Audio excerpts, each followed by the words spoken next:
तो सीधे आपको ले चलेंगे सिरसा, जहां पर दुष्यंत चौटाला संबोधित कर रहे हैं। जितनी ज्यादा आएंगी मुश्किल जीवन में, उतने ज्यादा हम निखर जाएंगे।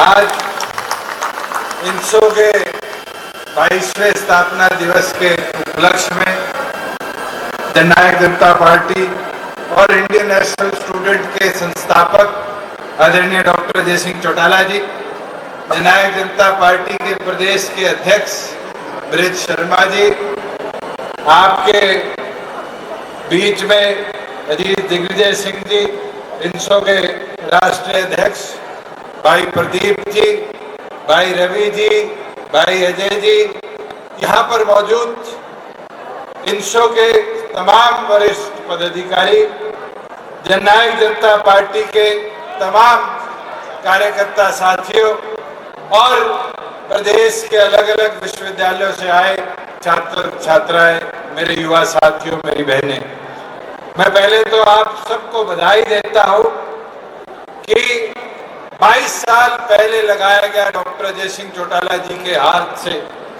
ये छात्र संगठन के नाम का ये पौधा आज केवल मात्र हरियाणा ही नहीं, राजस्थान हो, पंजाब यूनिवर्सिटी हो, दिल्ली यूनिवर्सिटी हो, निरंतर अपना काम कर रहा है और अलग अलग विषयों पर अलग अलग मुहिमों में छात्रों के हितों की लड़ाई को आगे ले जाने का काम किया। और मुझे खुशी है कि हरियाणा प्रदेश में बहुत लंबे समय के बाद अप्रत्यक्ष तौर पर छात्र चुनाव की लड़ाई को जिस तरीके से इनसो के साथियों ने लड़ा, उसका नतीजा आया कि अप्रत्यक्ष तौर पर छात्र संघ चुनाव हरियाणा प्रदेश में लागू है। मगर आज मैं आपसे वादा करता हूं कि प्रदीप ने जो बात कही थी कि छात्र संघ की लड़ाई, हम हरियाणवी अब 100% धुआं मुक्त रसोई में खाना बनाते हैं। हमारा Haryana, non stop Haryana. Member bill के तौर पर भी छात्र संघ प्रत्यक्ष तौर पर लागू प्रदेश में हो, वो लड़ाई हम लड़ने का काम है। साथियों, जहां छात्र छात्राओं की बात आती है, कई ऐसे विषय हैं जो यूनिवर्सिटी, कॉलेज और स्कूलों को जोड़कर हमें देखने चाहिए। निरंतर बड़ी बड़ी बातें करी जाती है, पर धरातल पर शिक्षा के स्तर के अंदर, खेलों के स्तर के अंदर जो सुधार और जिस मुहिम के साथ वो सुधार होना चाहिए था, कहीं ना कहीं हम वो पूरा नहीं कर पाए। साथियों, उस लड़ाई को आगे लेकर चलना। जब आज यहाँ आ रहा था तो मुझे 2-3 लोगों ने अग्निवीरों के बारे में बात की। साथियों, मुझे याद है जब ये योजना आई थी, जब मैंने राजनाथ सिंह जी से मुलाकात कर कहा था कि इन युवा साथियों को जो 4 साल सेवा कर आएंगे, इनके भविष्य की सुनिश्चितता कैसे करी जाए, आगे इनका भविष्य कैसे सुरक्षित। और हमने हरियाणा की कैबिनेट में मंजूरी दी थी कि 10% जॉब्स के अंदर हमारी पुलिस में अग्निवीरों के लिए हम आरक्षित सीटें करने का काम करेंगे कि ट्रेंड बच्चे जो वापिस आए। मगर शिक्षा के अंदर हम वो फैसला नहीं कर पाए। और अभी मैं डॉक्टर साहब से, डॉक्टर अजय सिंह चौटाला जी से जब चर्चा कर रहा था, तो उनने ये आदेश दिया कि प्रदेश में दोबारा जब आपकी सरकार बनेगी तो अग्निवीरों के लिए बैचलर्स हो, मास्टर्स हो या पीएचडी की पढ़ाई हो, पूरी तौर पर सरकारी खर्चे पर, चाहे प्राइवेट यूनिवर्सिटी हो चाहे सरकारी यूनिवर्सिटी हो, सरकार वहन कर उनके भविष्य को सुनिश्चित करने का काम कर पाए। और इस योजना को, जैसे दिग्विजय ने कहा था कि ये एक वीर योद्धा जब टीनेज में था तो अपने भविष्य की लड़ाई लड़ता था, और इस वीर योद्धा का नाम शहीद भगत सिंह था। मुझे खुशी है कि हमने लड़ाई लड़ी और चंडीगढ़ के एयरपोर्ट का नाम शहीद आजम भगत सिंह के नाम पर है।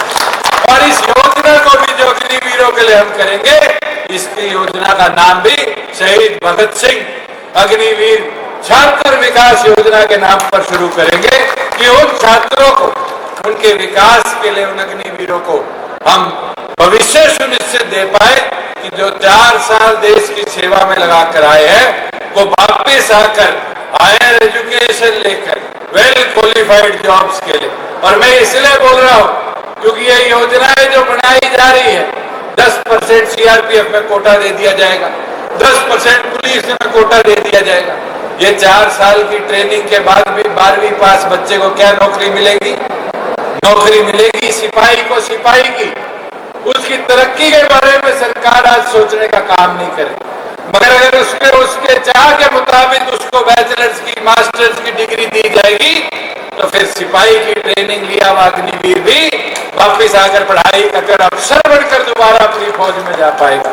साथियों, मैं तो आपको एक चीज कह सकता हूं कि सर छोटूराम जी के बारे में हमेशा पढ़ा है, उनने हमेशा कमेरे के उत्थान की विकास की बात करने का काम किया, पर उनने एक चीज कही थी कि सरकार में रहकर ये काम होते।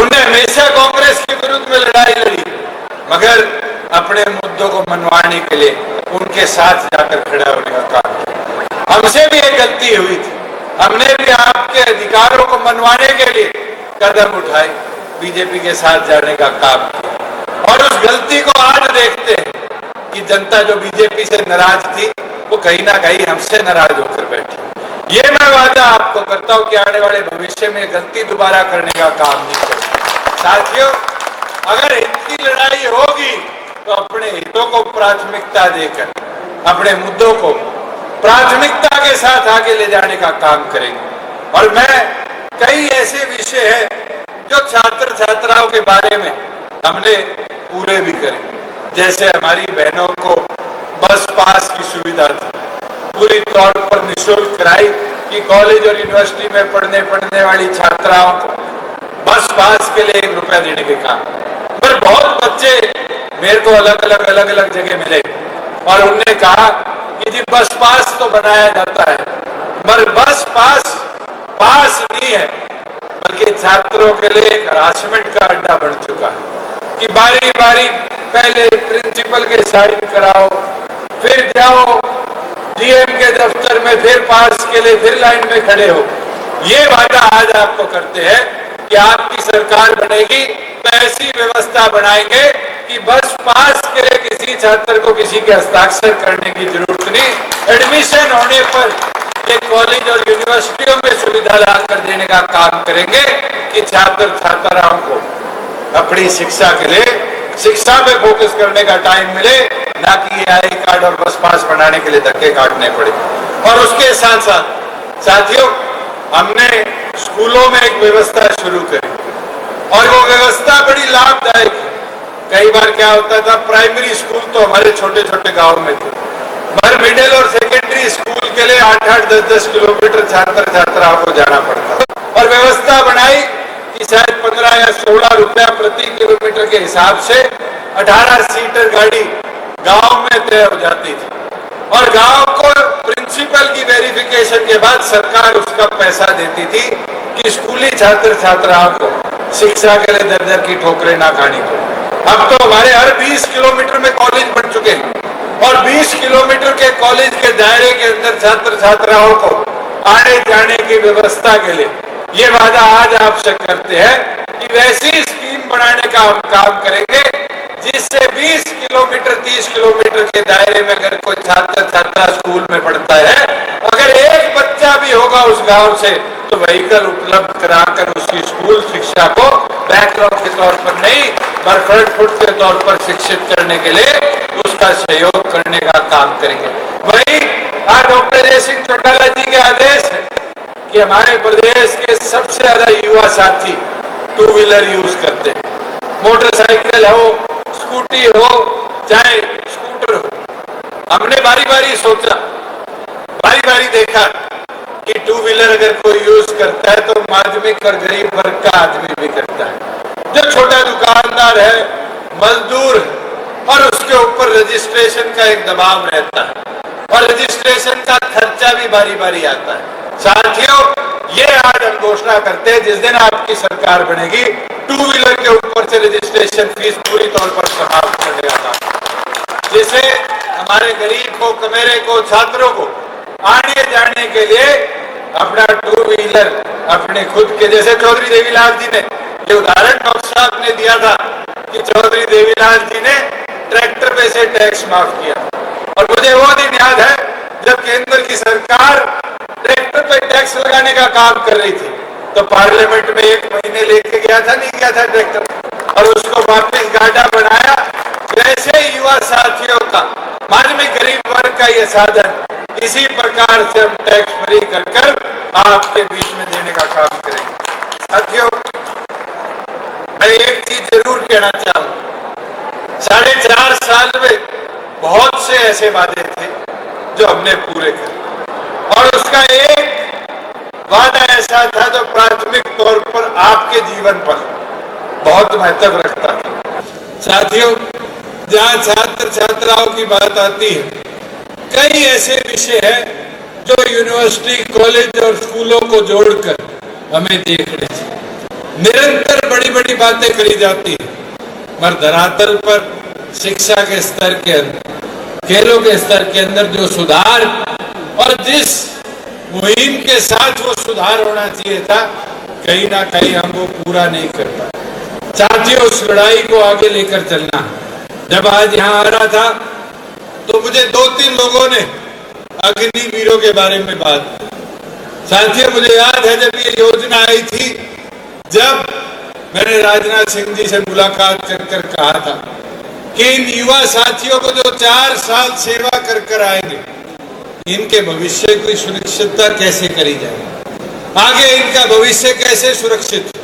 और हमने हरियाणा की कैबिनेट में मंजूरी दी थी कि 10% जॉब्स के अंदर हमारी पुलिस में अग्निवीरों के लिए हम आरक्षित सीटें करने का काम करेंगे कि ट्रेंड बच्चे जो वापस आए। मगर शिक्षा के अंदर हम वो फैसला नहीं कर पाए। और अभी मैं डॉक्टर साहब से, डॉक्टर जय सिंह चौटाला जी से जब चर्चा कर रहा था तो उनने आदेश दिया कि प्रदेश में दोबारा जब आपकी सरकार बनेगी तो अग्निवीरों के लिए बैचलर्स हो, मास्टर्स हो या पीएचडी की पढ़ाई हो, पूरी तौर पर सरकारी खर्चे पर, चाहे प्राइवेट यूनिवर्सिटी हो चाहे सरकारी यूनिवर्सिटी हो, सरकार बहन कर उनके भविष्य को सुनिश्चित करने का काम कर पाए।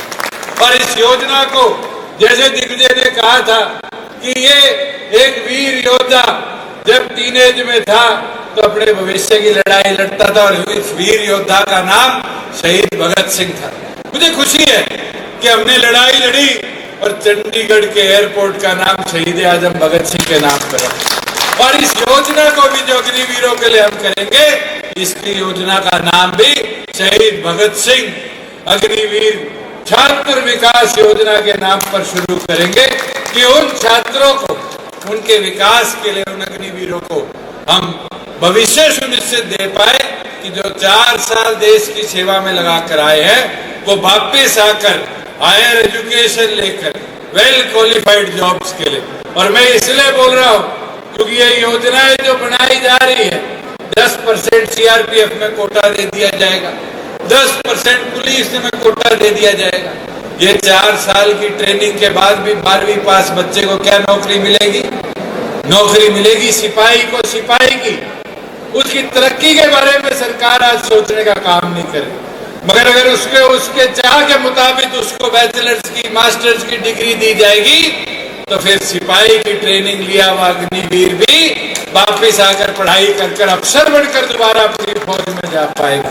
साथियों, मैं तो आपको एक चीज कह सकता हूं कि सर छोटू राम जी के बारे में हमेशा पढ़ा है। उनने हमेशा कमेरे के उत्थान की, विकास की बात करने का काम किया, पर उनने एक चीज कही थी कि सरकार में रहकर ये काम होते।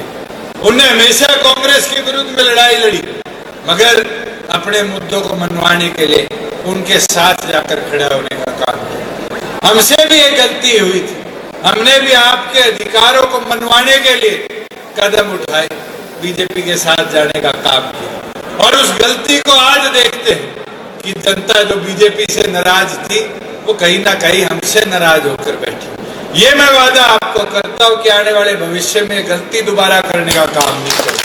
साथियों, अगर हित की लड़ाई होगी तो अपने हितों को प्राथमिकता देकर, अपने मुद्दों को प्राथमिकता के साथ आगे ले जाने का काम करेंगे। और मैं कई ऐसे विषय हैं जो छात्र छात्राओं के बारे में हमने पूरे भी करे। जैसे हमारी बहनों को बस पास की सुविधा थी, पूरी तौर पर निःशुल्क कराई कि कॉलेज और यूनिवर्सिटी में पढ़ने वाली छात्राओं को बस पास के लिए ₹1 देने के काम।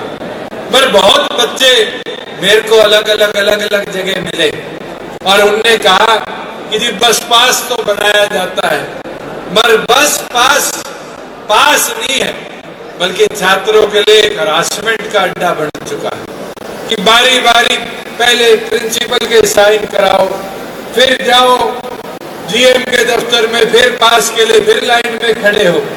ये वादा आज आपको करते हैं कि आपकी सरकार बनेगी तो ऐसी व्यवस्था बनाएंगे कि बस पास के लिए किसी छात्र को किसी के हस्ताक्षर करने की जरूरत नहीं।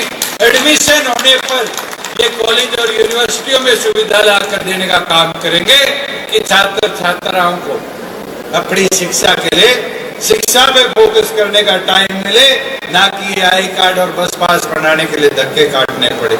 और उसके साथ साथ साथियों, हमने स्कूलों में एक व्यवस्था शुरू करी और वो व्यवस्था बड़ी लाभदायक है।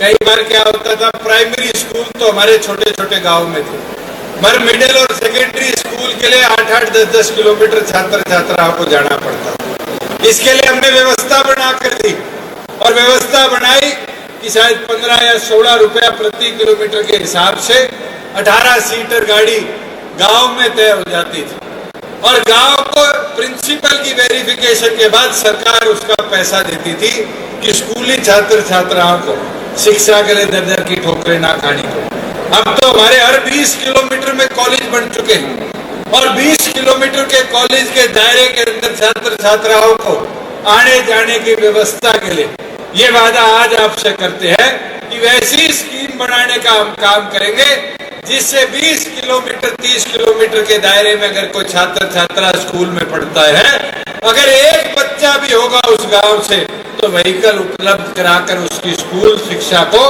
बैकलॉग के तौर पर नहीं, पर फ्रंट फुट के तौर पर शिक्षित करने के लिए उसका सहयोग करने का काम करेंगे। वही आज डॉक्टर अजय सिंह चौटाला जी के आदेश है कि हमारे प्रदेश के सबसे ज्यादा युवा साथी 2 व्हीलर यूज करते हैं, मोटरसाइकिल हो, स्कूटी हो, चाहे स्कूटर हो। हमने बारी बारी सोचा, बारी बारी देखा कि 2 व्हीलर अगर कोई यूज करता है तो माध्यमिक और गरीब वर्ग का आदमी भी करता है, जो छोटा दुकानदार है, मजदूर, और उसके ऊपर रजिस्ट्रेशन का एक दबाव रहता है और रजिस्ट्रेशन का खर्चा भी बारी बारी आता है। साथियों, ये आज हम घोषणा करते हैं जिस दिन आपकी सरकार बनेगी, 2 व्हीलर के ऊपर से रजिस्ट्रेशन फीस पूरी तौर पर समाप्त करने का काम, जिससे हमारे गरीब को, कमेरे को, छात्रों को आने जाने के लिए अपना 2 व्हीलर अपने खुद के, जैसे चौधरी देवीलाल जी ने ये उदाहरण डॉक्टर साहब ने दिया था कि चौधरी देवीलाल जी ने ट्रैक्टर पे से टैक्स माफ किया। और मुझे वो दिन याद है जब केंद्र की सरकार ट्रैक्टर पे टैक्स लगाने का काम कर रही थी, तो पार्लियामेंट में 1 महीने लेके गया था, नहीं गया था ट्रैक्टर, और उसको वापस गाड़ा बनाया। वैसे युवा साथियों का, माध्यमिक गरीब वर्ग का ये साधन इसी प्रकार से हम टैक्स फ्री कर आपके बीच में देने का काम करेंगे। साथियों, मैं एक चीज जरूर कहना चाहूंगा, 4.5 साल में बहुत से ऐसे वादे थे जो हमने पूरे किए और उसका एक वादा ऐसा था जो प्राथमिक तौर पर आपके जीवन पर बहुत महत्व रखता था। वो था हरियाणा प्रदेश के रोजगारों में 75% हिस्सा। मुझे याद है कि कांग्रेस और बीजेपी के लोग कहते थे 75% कानून कैसे बने। मुझे चौधरी देवीलाल जी की वो बात याद है जो बुजुर्गों से सुनी है कि 1987 में जब उनने कहा कि बुढ़ापा पेंशन की शुरुआत करेंगे, तो बंसीलाल जी और कांग्रेस के लोग कहते थे कि मैं तो वकील हूं, चौधरी देवीलाल कैसे पेंशन शुरू कर सकते हैं। तो बंसीलाल जी ने जब ये बात कही तो चौधरी देवीलाल विधानसभा में खड़े हुए और कहा कि बंसीलाल, मैं कोई भेड़ बकरी चराने नहीं आया, कानून बनाने आया।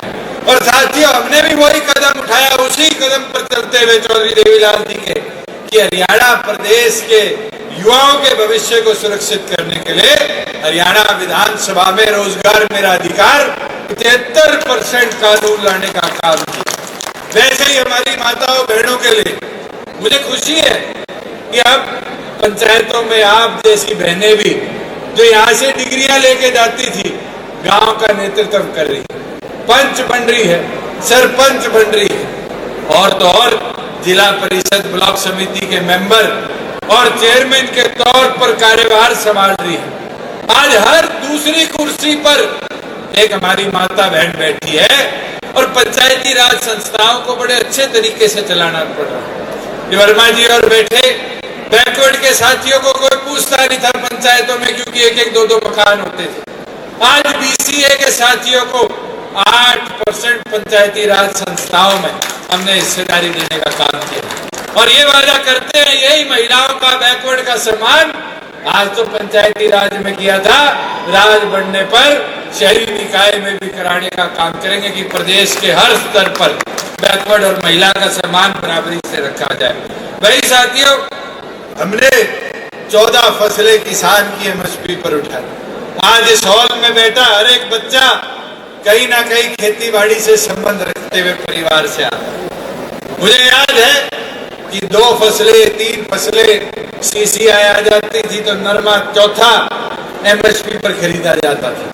पर मुझे खुशी है कि 4.5 साल में हम 14 फसलों को एमएसपी पर लाने में कामयाब रहे। साथियों, हम बुढ़ापा पेंशन को देश में सबसे अधिक 3,000 रुपए पे पहुंचाने में कामयाब रहे। मगर बहुत सी ऐसी चीजें हैं जो हमें आगे भी करनी है, जैसे एससी साथियों के प्रमोशन में 20% हिस्सेदारी दे पाए। ये रविदास मंदिर जो दिल्ली में बीजेपी ने तुड़वाया था, ये प्रीतम और बैठे हैं, इनको याद होगा, हमने वादा किया था कि कुरुक्षेत्र की पावन धरा पर 5 एकड़ में विशाल बनाएंगे और मुझे खुशी है कि कुरुक्षेत्र में नींव रखी गई और वहां पर रविदास मंदिर का निर्माण की लड़ाई भी हम लड़ते रहेंगे। साथियों, वैसे ही प्रदेश के अंदर एससीए के साथियों को एजुकेशन, इस हायर एजुकेशन में, मेडिकल एजुकेशन में 50% हिस्सेदारी हमने सुनिश्चित कराने का काम किया। वैसे ही प्रदेश के अंदर हिंदी भाषा को हमारे जुडिशियल सिस्टम से जोड़ा जाए। आने वाले समय में जो हमारी ऐसी रूरल बेल्ट की यूनिवर्सिटीज है जहाँ लॉ पढ़ाई जाती है, इनके बड़े हुए बच्चों को हाईकोर्ट में केस लड़ने के लिए अंग्रेजी में अपने आप को ढालना ना पड़े, हिंदी में ही वो अपनी लिटिगेशन लड़ पाए। हरियाणा प्रदेश के पंजाब हरियाणा हाईकोर्ट में विधानसभा में पारित कर हमने हिंदी को वहां स्थापित करने का काम किया था। साथियों, खिलाड़ियों के लिए जब बात करते हैं, खिलाड़ी बड़ा महत्वपूर्ण काम है और मुझे खुशी है कि आज हमारी बहन मन्नू हो चाहे हमारा भाई सरबजोत, देश के अगर पहले 2 मेडल किसी ने लाने का काम किया तो दोनों बच्चे इस हरियाणा प्रदेश। ये नतीजा है जो हमने हरियाणा प्रदेश में 6 करोड़ रुपया खिलाड़ियों को सम्मान निधि बढ़ाने का काम किया। मगर साथियों, और भी बहुत करना है। हमने करा एक टूर्नामेंट में खेलने जाने वाला बच्चा जब पैसे माँ बाप से मांगता था कि जी डाइट के पैसे चाहिए, तो रिकॉर्ड में लिखा जाता था 150 रुपया हरियाणा सरकार देगी। मुझे याद है 2022-23 की बात है, उस 150 रुपए को हमने बढ़ाकर 400 किया। मगर कई खिलाड़ियों से हमने पूछा कि साथियों, ये 400 रुपए में भी एक दिन की डाइट पूरी हो पाती है? तो उनने कहा नहीं हो पाती। मैं आज आपसे वादा करता हूं, जिस दिन आपकी सरकार बनेगी, युवाओं की डाइट राशि 400 रुपए से बढ़ाकर 1000 रुपए डेली की करने का काम करेंगे। और उसके साथ साथ जो नर्सरियां प्रदेश में चल रही है, उन नर्सरियों के अंदर प्रति बच्चा आज 1500 रुपया दिया जाता है 1 महीने की डाइट का। 1 महीने का तो दूध भी 1500 रुपए में खिलाड़ियों के लिए नहीं आता। आज ये वादा करते हैं उन छात्र छात्राओं को जो नर्सरियों में, चाहे वो सरकारी हो प्राइवेट हो, जो वहां पर खेलों की ट्रेनिंग ले रहे हैं, उनकी डाइट को बढ़ाकर 5000 रुपया प्रति माह करने का काम करेंगे। साथियों, इससे खिलाड़ियों का हौसला उनका नहीं जो मेडल लाते हैं, बल्कि उनका जो मेडल लाने की इच्छा रखते हैं हम बढ़ाने का कर पाएंगे। और उसके साथ साथ एक महत्वपूर्ण चीज जो पिछले 4 वर्षों में मुझे सीखने को मिली कि नए नए खेल आते हैं और उन खेलों के लिए हमारा देश कहीं ना कहीं उतना तैयारी नहीं कर पाता। जैसे इस बार कराटे, किक बॉक्सिंग ले आए। अब किक बॉक्सिंग के लिए हरियाणा प्रदेश छोड़ो, हिंदुस्तान में कोई प्रोफेशनल ट्रेनिंग नहीं है। हम प्रदेश में ऐसे नए ओलंपिक खेलों के लिए प्रति जिला एक एक अकेडमी बनाने का काम करेंगे कि हमारे खिलाड़ियों को, युवाओं को वो ट्रेनिंग हम समय पर दिलवा पाए जो आने वाले भविष्य में ओलंपिक में अपना नेतृत्व कर पाए। साथियों, मेरे आपसे निवेदन, विनती, प्रार्थना आपसे कि इन चीजों को हमें हम व्यक्ति तक पहुंचाने का काम करना है। साथियों, मैं एक चीज और बोलना चाहूंगा कि आज युवा साथियों के भविष्य की जब हम बात करते हैं तो एक चीज सामने आती है, नीट की हो, जेईई की हो, और ये जो बड़ी ट्रेनिंग है इसके एपिसेंटर देश में बन चुके। और एपिसेंटर कैसे? अगर आपको एंट्रेंस एग्जाम की ट्रेनिंग लेनी है तो आप राजस्थान के कोटा में, आप सीकर में बच्चों को जाते देखते, अकेडमियां खुल चुकी। अगर किसी ने यूपीएससी की बात करनी है तो मुखर्जी नगर, राजेंद्र नगर, दिल्ली जाकर तैयारियां करते। मगर प्रदेश सरकार ने कभी प्रोत्साहन नहीं दिया कि ऐसी अकेडमीज को हम प्रदेश में लाकर स्थापित कर पाए। आज मैं वादा करता हूं आपको, चाहे हमें स्पेशल एजुकेशन सिटी के तौर पर ये कोचिंग की व्यवस्था के लिए हरियाणा प्रदेश में इंफ्रास्ट्रक्चर बनाना पड़े, पहला इंफ्रास्ट्रक्चर हरियाणा प्रदेश के सेंटर में जींद जिले में हम स्थापित कर युवाओं को बेहतर फैसिलिटीज देने का काम कर पाएंगे। वही साथियों, एक समस्या और जो शायद सारे साथी यहाँ झेल चुके हैं, वो है कि जब हम पेपर देने जाते हैं सरकारी नौकरी के तो हर आवेदन पर पैसे देने पड़ते हैं। और ये रोड़ा मैंने कौशल रोजगार से सीखा। जब कौशल रोजगार बढ़ाया गया तो एक पोस्ट भरने के लिए 236 रुपए एक बच्चे को देना पड़ते थे। अगर वो 10 पोस्ट भरता था तो उसको 2360 रुपए सरकार को आवेदन के तौर पर देने पड़ते। और इसी तरह सरकारी नौकरियां निकलती थी, 5 पोस्टें हैं और मान लो 500 रुपए एक पोस्ट का है, तो एक गरीब बच्चे को 2500 रुपए देने पड़ते हैं। ये वादा आज करते हैं कि हरियाणा प्रदेश में सरकारी नौकरियों के आवेदन के लिए वन टाइम 500 रुपए की फीस रखेंगे। बच्चा चाहे 5000 अप्लाई करे, चाहे 500 पोस्टें अप्लाई करे, जब तक उसको नौकरी नहीं मिल जाएगी, वो पेपर क्लियर नहीं कर लेगा, उसको दोबारा सरकार को कोई पैसा फॉर्म भरने के लिए नहीं देना पड़ेगा। वही